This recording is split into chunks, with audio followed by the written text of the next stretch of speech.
বন্ধুরা, আজকে এই ঠান্ডার দিনগুলোতে আমি কিভাবে পাঙাশের যত্ন নিচ্ছি দেখতে থাকুন। এই যে আমি মাইক্রোনিল জীবাণুনাশক নিয়ে চলে এসেছি পুকুরের উপরে। আমার হাতে দেখতে পাচ্ছেন এটি মাইক্রোনিলের মোড়ক।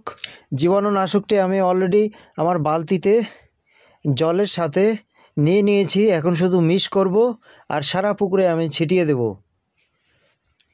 দেখতে থাকুন বন্ধুরা, আমি কিভাবে এই জীবাণুনাশকটি জলের সাথে মিক্স করি আর ছিটিয়ে দিই। আপনারা দেখতে থাকুন। আমি এই যে জীবাণুনাশকের বোতলটিও আমি দেখাচ্ছি। বোতলটি এরকম সাদা বোতলে দেওয়া আছে, দাম লেখা আছে 300 টাকার মতো।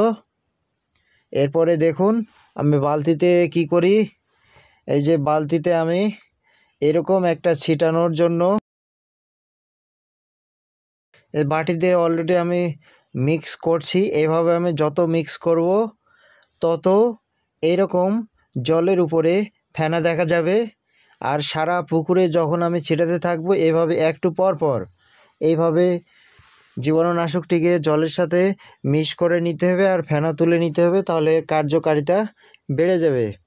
তো এইভাবে আমি হয়তো সারা পুকুর ছিটানোর ভিডিওটি আমি আপনাদের মাঝে দেখাতে পারবো না, কারণ আমি এই মোবাইল ধরে থাকতে পারবো না। তো এইভাবে আমি সরাসরি এইভাবে বালতিতে ফেনা তুলেই আমি সারা পুকুরের ধারে ধারে যাব। আর আমি এইভাবে আমি বাটিটি দিয়ে দেখুন আমি কিভাবে ছিটিয়ে দিচ্ছি। এই যে আমি ছিটিয়ে দিলাম, ফেনা সহকারে পুকুরে গিয়ে পড়ল। বন্ধুদের কাছে আমার ছোট্ট একটি অনুরোধ, আমার চ্যানেলটি অবশ্যই আপনারা সাবস্ক্রাইব করতে ভুলবেন না।